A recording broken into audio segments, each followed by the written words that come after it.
Já estamos de volta com o Gazeta Entrevista para o nosso primeiro bloco e o tema é segurança pública. O final do ano está chegando, muita festa, muita comemoração, muita gente recebendo 13º, tem mais dinheiro circulando no comércio e aumenta a preocupação com a segurança pública. Já já a gente conversa sobre esse assunto. Deixa eu antes dar um recado aqui. Olha, você já ouviu falar em Dom Bigode? É a nova barbearia de Rio Branco, que já está aberta, fazendo o maior sucesso para você que é homem de bom gosto. Olha, na Dom Bigode, eu também sou cliente, lá tem cerveja importada e nacional, tem charutos, tem uma linha de cosméticos exclusiva. Você também pode levar o seu filho, inclusive. Assim o seu filho vai ficar com um visual parecido com o seu. E o pessoal pergunta se pode entrar mulher. Pode sim, é claro, mas os serviços são apenas para homens. Vá conhecer a Dom Bigode, você pode assistir um futebol, uma luta do UFC, comer uma esfirra Corleone e viver o mundo Dom Bigode. Aproveita e visita o Facebook da Dom Bigode, é facebook.com/Dom Bigode. Informações também pelo WhatsApp 81 13 30 99. Dom Bigode fica na rua Rio de Janeiro, número 230, próximo à Galeria Bessa. Convidar aqui o secretário estadual de Segurança Pública, Emilson Farias. Por favor, doutor. Tudo bem? Tudo bom? Boa noite. Boa noite. Como eu falei ainda há pouco, o final do ano está chegando e expectativa de muito movimento no comércio, 13º sendo pago, muita festa, muita movimentação. E, claro, tem um item que não pode deixar de dar atenção, que é a segurança pública. Especialmente agora que eu tenho visto bancos lotados e a Operação Papai Noel já está nas ruas. Está na rua, a Operação Papai Noel iniciou essa semana, já é uma tradição da Polícia Militar, a Operação Papai Noel. Então nós estamos com o efetivo disposto na rua, no asfalto, nós tivemos o helicóptero fazendo patrulhamento já essa semana.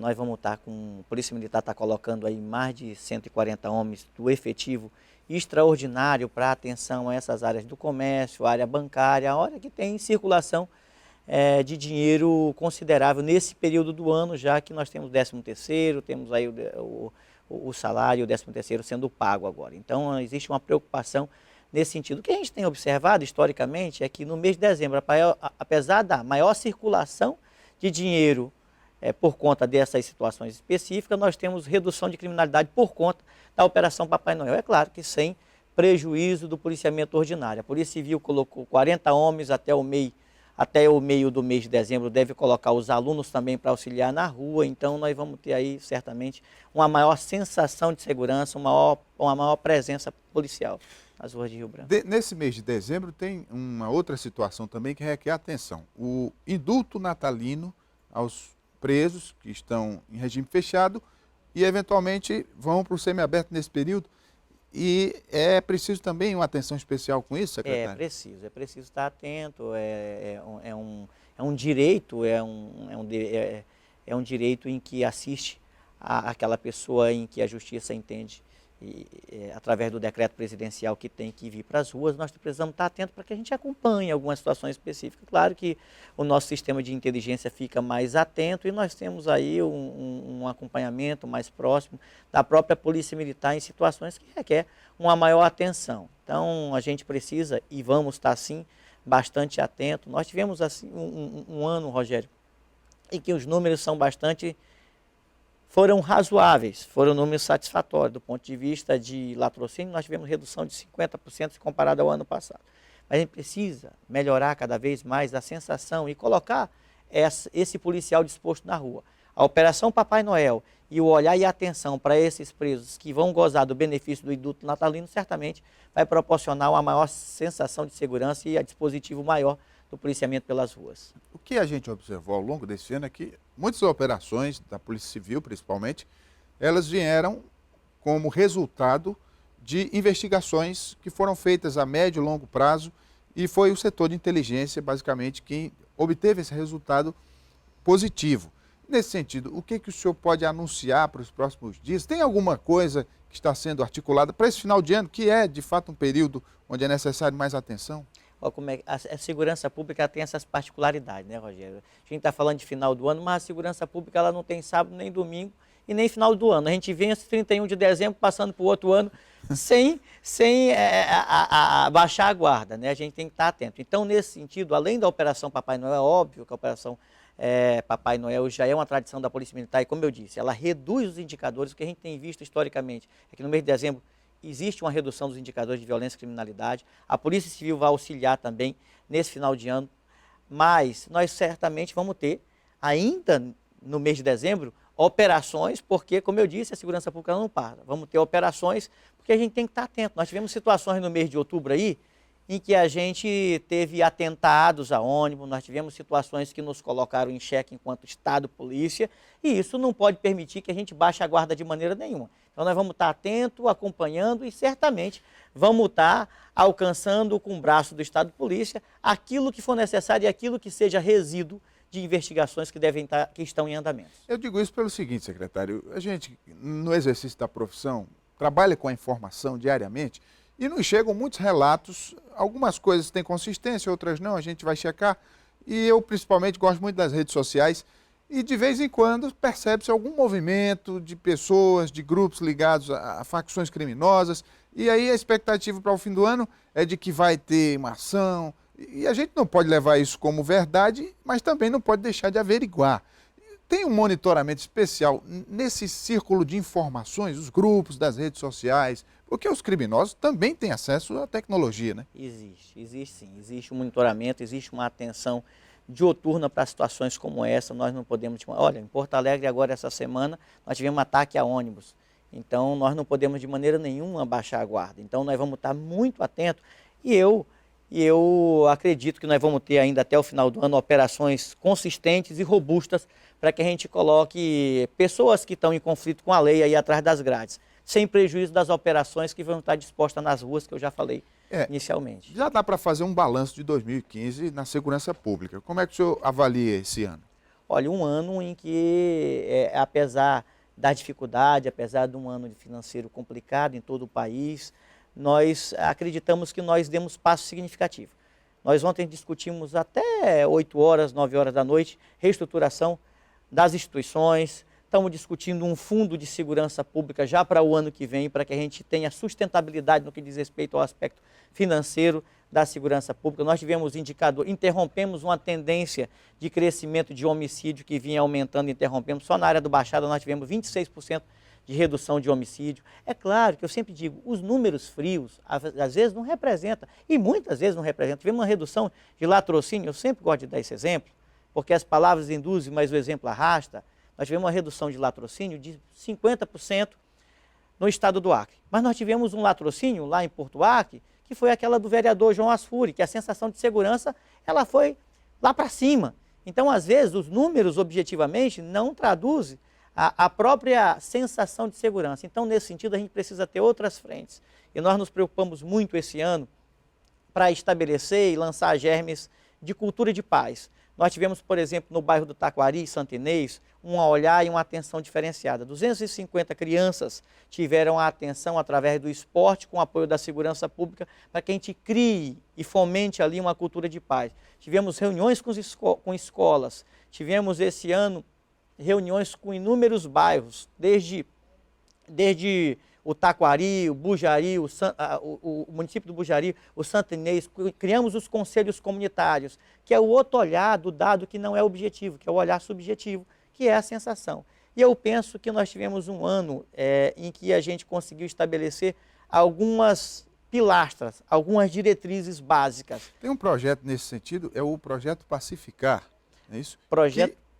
Ele faz a conciliação de pessoas que têm problemas. Nós temos a cultura do litígio, então não é muito anormal a gente verificar. Eu sou do interior e tem muito isso, você deve já ter ouvido muitas vezes as pessoas dizem assim, vou dar parte de você, Sim. Vou dar parte. Briga então tem uma briguinha de vizinho, já vou dar parte. Então essa é a cultura do litígio, é a cultura do conflito.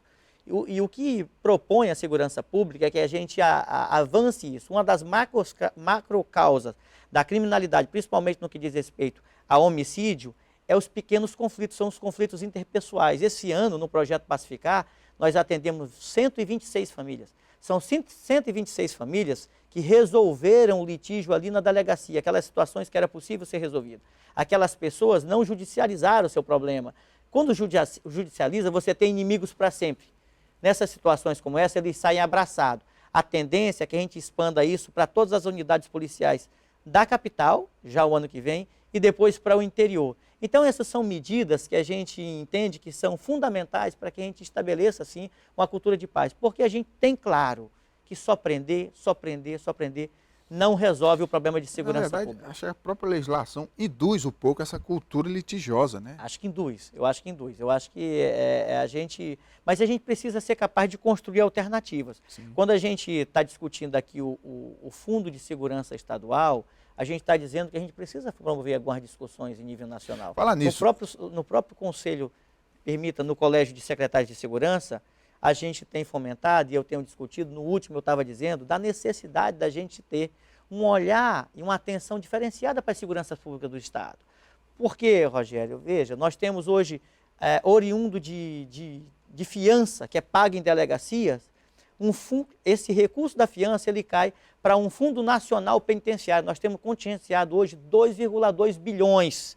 Isso não chega para os estados, isso não chega para as penitenciárias estaduais. As penitenciárias federais, nós temos, compararmos penitenciárias federais com as penitenciárias estaduais, nós temos o terceiro mundo e o primeiro mundo. Então, essa é uma realidade que a gente precisa começar a discutir. O seguro DPVAT, por exemplo. O seguro DPVAT, hoje, uma grande seguradora fatura milhões com isso. E isso não é revertido nem 2%, nem 1% para a segurança pública do Estado, que é quem faz a prevenção de acidentes. Para financiar a segurança pública, alguns setores da sociedade não podiam dar sua contribuição. Vou dar um exemplo. Por exemplo, bancos.